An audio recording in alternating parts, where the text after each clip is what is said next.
new to our channel, my partner Adam and I and our dog Twyla have been travelling around Australia for the last 3 years. We mostly travel in our converted Ford Transit camper van and occasionally take our Suzuki Jimny out tent camping, and we don't even mind doing a few AirBnBs in between, large and small. So for everything camp cooking, paid and free camping locations, camping tips and tricks, and the good old country bakery, you've come to the right place. So make sure you hit that like and subscribe and come travel Australia one town at a time.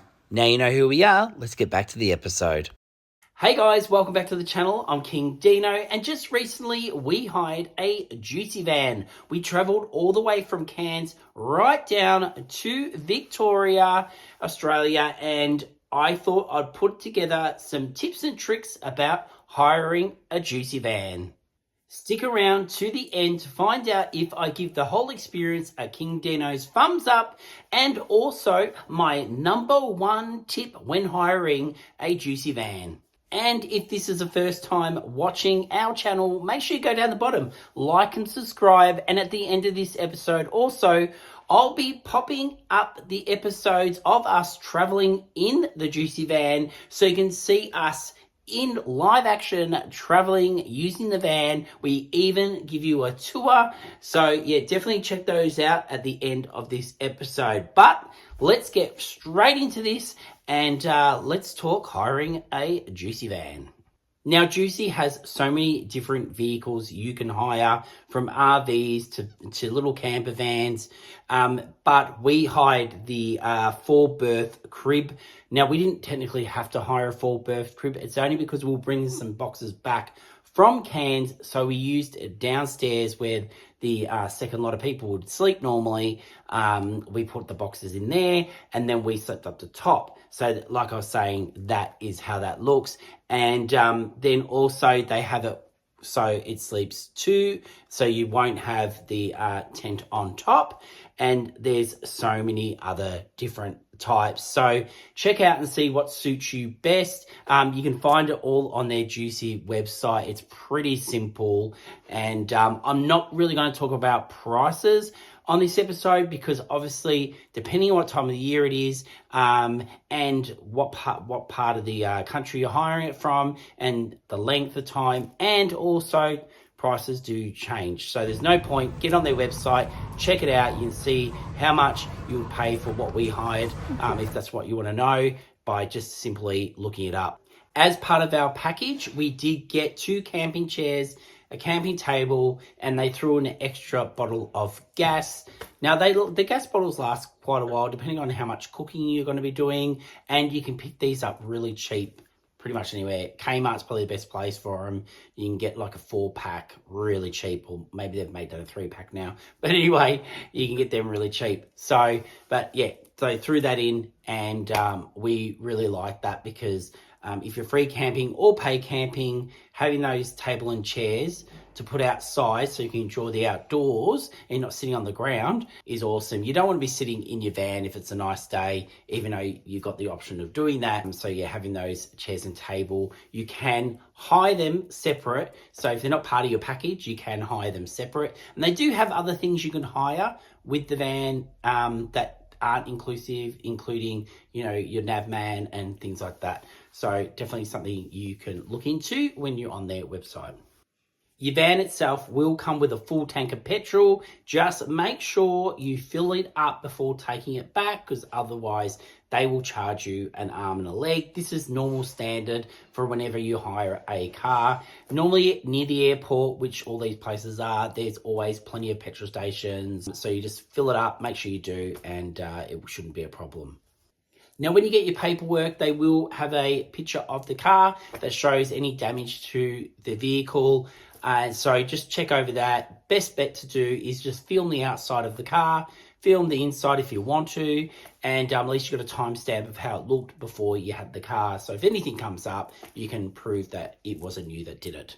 Now, with the van, you will get pillows, blankets, tea towels, and stuff to do your cooking with. So that's all there, and including your fridge, So you don't have to bring any of that stuff along. One thing I do suggest is checking to make sure it's all there before you leave, and also the kitchen stuff to make sure you got two of everything, just because you don't want to get on the road and then find out that they've forgotten to put something in. They change these vehicles over so quick. Like I said, they do a good job cleaning them and getting them pumped out, but you just want to make sure they haven't forgot to put anything in there that you should be getting.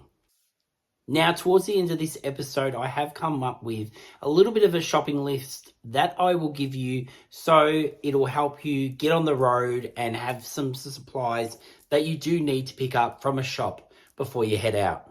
But firstly, I have another list of things that you can bring from home that you've already got to save yourself money.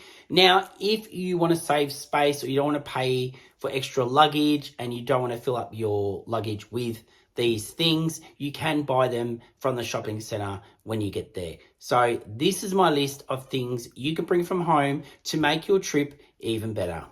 So number one on this list would definitely have to be a torch, especially if you hired a van with a tent up on the roof. To get down and up, you need a light to see where you're going. And also this will help at night when you're cooking. Like, they don't come with a torch. So I find that if you're camping, especially if you're free camping, there's normally no lights around, so you will need a torch. We were lucky enough to bring a torch and a lantern, which was awesome. The lantern came so handy up inside the rooftop tent. Inside the van, it's fine because it has plenty of lighting that you can turn on and off during the night, so you won't need it in the van. But definitely still grab yourself a torch for those nightly runs to the toilet. Now, if you're going to be doing paid camping, you might want to take some thongs with you, just so you're not picking up the good old tinea in the showers, and also a beach towel if you're going to go swimming in the beach. Now, the towel they've got in the van is fine, but if you're going to be doing lots of swimming and you don't think your towel's going to be drying, I would suggest taking a beach towel also. Now, the next thing I suggest you bring is an extension lead for power. Now, you do have charging points. You can charge your phone while you're driving. You can even charge it when it's not downstairs. But if you've got the rooftop tent, you want to be running a cord up there so you can charge your stuff at night. Adam was charging his laptop at night and we were using his laptop. Also, our phones were charging them up. So we even took a power adapter that had many ports in it so we could charge multiple things at one time. So yeah, either bring it from home or you can pick these up from Woolies or Coles. They're quite cheap, but I definitely recommend, if you're going to have a power site, to use a 10-meter cord, well, plenty of length, to be able to get up there into your rooftop tent. Now, following on from using the extension cord, now if you're free camping, there is nowhere to plug in an extension cord. So I suggest that maybe take a power pack. You can charge that up while you're driving during the day. And that way, if your phone does run low and you're up in the rooftop tent, you can just plug it in. You can get very small ones or just bring something you've already got from home. And with all that said, make sure you bring your charger cord for your phone. Next thing I suggest bringing from home, or popping on that shopping list that I'm going to have at the end of this episode, I'll try to remind you, is little garbage bags or little plastic bags. Something you can put your dirty shoes in, because once you're up in your rooftop tent, and especially if you're in your rooftop tent, even downstairs, you don't want to be putting muddy shoes, especially if it's raining outside, you don't want to leave your shoes outside. You don't want to put muddy shoes on your blankets and pillows. So grab yourself some little bags, pop them inside, and then also, if you grab ones with handles, you can attach those handles to the back. I'll show you some image of where I was hanging it at the back of the van when I was using it in the kitchen, just to keep it up and out of the way. And then we were taking those bags into town and disposing the rubbish in town or at the caravan park. So yeah, they're just handy to get rid of rubbish, and also, like I said, keeping your blankets and that clean with your dirty shoes. Depending on what time of the year it is, we definitely needed mosquito spray. So yeah, pick yourself up some or bring some from home. You definitely won't regret it, trust me. Now let's move on to some tips. Adam and I, when we got the fridge, we didn't realize the fridge could be turned up and turned down. And we had it up really high. We didn't know. The people that had it before us must have had it up high. We put our drinks in there and one of them froze and exploded. So make sure you go, I think it was on the side or the back, and you can turn it down so it's not as cold. These fridges can be left on. They pretty much go all the time. They get recharged, and we didn't run out of power at all, so the fridge was on all the time. It was great. Another suggestion, if you're going to have any glass bottles in there, you probably want to get a bit of cardboard from the shop or you know, an old box or something that you're getting rid of, and just put it between the glass bottles, because you are going to be driving and these things can shake around and get damaged as well. So, but otherwise the fridge was great. It's only kind of smallish, so you got to be really considerate of what you're buying, because you can only fit so much in them. The next one is the bed and the comfort level upstairs in the rooftop tent. We found the first night we slept on the mattress, it was a little bit thin and we were a little bit sore. But what we did was we grabbed the extra blanket from downstairs, because we weren't using downstairs. We put that under us and it was enough just to give us that bit more comfort, and we were fine. After we did that, it was fine. So if you got anything extra, like an extra blanket, or even if you take away extra towels with you, you can put that under there, but just put something under you and you'll find that it'll just make you sleep a bit more better. Downstairs, you're not going to have a problem because they're nice thick foam, and not that we slept down there, but it looked comfortable. This next tip goes for rooftop or even in the van itself. If you're someone that gets up during the night and needs to go to the toilet, number ones that is, you might want to consider getting a bottle to pee in. Yes, I know this is kind of gross, but trust me, when you're up in a rooftop tent, the last thing you feel like doing at 2 o'clock in the morning is getting dressed, putting on your shoes, coming down the stairs to go to the toilet. Sorry ladies, I feel sorry for you, because you know, it's probably not so easy to pee in a bottle, but for all the men out there, yeah, get yourself a bottle. I did it, it worked, and it was the best probably suggestion I could give you. Now, on our trip, we ran into a fair bit of rain. We had some great weather, but we ran into a fair bit of rain, even though it was quite humid. So we took with us some ponchos. You can, like Adam did at one stage, use a towel before we had ponchos. So he used the towel over his shoulders to keep himself dry. So that's one thing you can do. Or otherwise, you can take yourself an umbrella. But if you don't have that bulky thing, go to a local $2 shop. Trust me, you can pick up a pack of 2 ponchos and they will do you fine. Now, one thing that is going to cost you probably the most with hiring a van or doing any sort of travel is petrol. So I suggest definitely getting the Petrol Spy app. This tells you where petrol stations are located, and the best thing, how much they are charging in real time. This will help you find and locate petrol stations and get you the best price. It has saved us so much money in the past. So I definitely suggest you getting the app. Now, Adam and I, when we booked our van, we booked it for 1 extra day than we actually needed it. This just gave us the opportunity that if we didn't want to drive too much, it gave us that 1 extra day to get back. Also, we might have found something along the way that we really want to look at, and just gave us that little bit extra time. In the end, it worked out great because we didn't get home till 3 o'clock. Jucy at the time was, I think, closing about 5 o'clock. We would have had to unpack, run there, but this gave us the option of just coming home, unpacking, relaxing for the night, and then we just returned it in the morning. Now, look, it might not suit everyone. You might not be able to afford that extra night all the time, like I said, but if you can, I suggest doing it. But now let's talk shopping list must-haves. Definitely water, so take drinking water with you. I brought Adam and I a cask of water, so you can get like 5-litre casks. They're great, they're easy to store. Get them out, fill your bottles up. You know, we had a couple of bottles with us and we just filled those up. Or you can we grabbed a whole heap of little bottles, but if you're not into, you know, plastic and waste, you might not want to do that, but they're awesome. Also, we had them in the back and we just put a few in the fridge, kept them cold. We just actually kept topping them up once we had them and keep using them. We also found it really handy to have sealy bags because you don't have all the containers that you would normally at home. Any leftover food, you can pop them in, and even like a half-used onion, you can pop them in those bags, seal them up, put them into your ski. You won't need to have containers. The rest of my checklist doesn't need to be explained. Just add it to your list if you're going to use it. So things like salt, pepper, oil, or even a spray is handy. An oil spray, less messy. And tomato sauce, paper towel, get it, trust me, it's a lifesaver sometimes. And also if you want spray and wipe to wipe down your table, that's up to you. Some people don't need it, just a bit of water. And also tissues.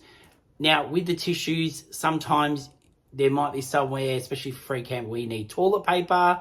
So you can either buy toilet paper and tissues, or just get yourself some tissues and use it as toilet paper. Now, if you're a coffee drinker, remember to grab your coffee and your milk, and then you're probably going to need some detergent to wash your dishes. And if you want to be really prepared, grab yourself a first aid kit. But anyway, that is my short list. I'm also going to give you 3 meals, so a breakfast, lunch, and dinner options that a lot of the ingredients can be kept out of the fridge, which gives you more room in your fridge. So for breakfast, I suggest buying a loaf of bread and picking a spread that you and whoever you're traveling with, or if you're traveling by yourself, you can pick which spread it is. And if you want butter, remember you can use butter to cook your meals in, so then you wouldn't need to buy oil. So that's breakfast. Lunch, I'd go with sandwiches. You can pick yourself up some sliced cheese and some different cold meats that you like, and then you got your lunch. And then for dinner, I definitely suggest pasta dishes, because you can get jars of sauces, or they have all other things you can mix through pasta, quick and easy, that don't need to be stored in the actual fridge itself. So there's 3 very quick breakfast, lunch, and dinners for you that you can grab. Now, my number 1 tip is the insurance. Now, there's all different packages you can choose. I think there was 3 options. We went with the highest one. It did cost the most out of the 3, but then you don't have to stress. Pretty much that takes care of everything. Everything's in the fine print, so make sure you read that properly.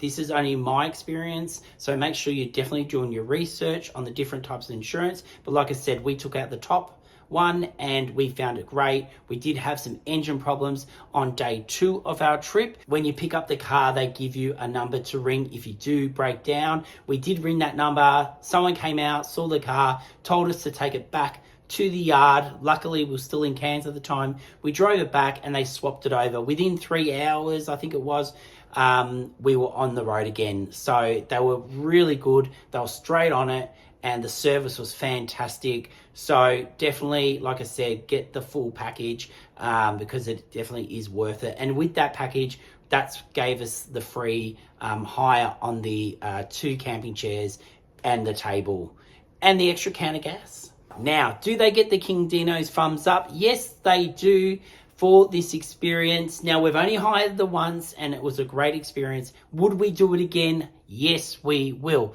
One day we will do this again. What I loved about it is that for us to take our van somewhere, we have to travel to the place and then travel back. This gives you the option to fly somewhere that's pretty far away and then travel back to any major city in Australia, and you can drop the car or van off. So great way to travel. We definitely will do it again. We found it really easy, and I think we'll find it even easier because we've done it before. And hopefully with this episode, it makes your trip, if you do take hire one out, a lot easier. So I hope this has helped. Like I said, I will be putting in the episodes of us traveling in the van and our van tour at the end of this. So if you want to check it out, if you haven't seen them, definitely do. But guys, we really enjoyed our time in our Jucy van. I think we've got one more episode left for you guys, and then we hand it back and it's all done. All right, guys. Well, thank you for watching our midweek episode, and hope you can join us this Sunday at 5 p.m. And like I said at the start of this episode, if you're new to the channel and you just found us, make sure you go down the bottom and like and subscribe. And until Sunday at 5 p.m., we'll see you then. See you guys.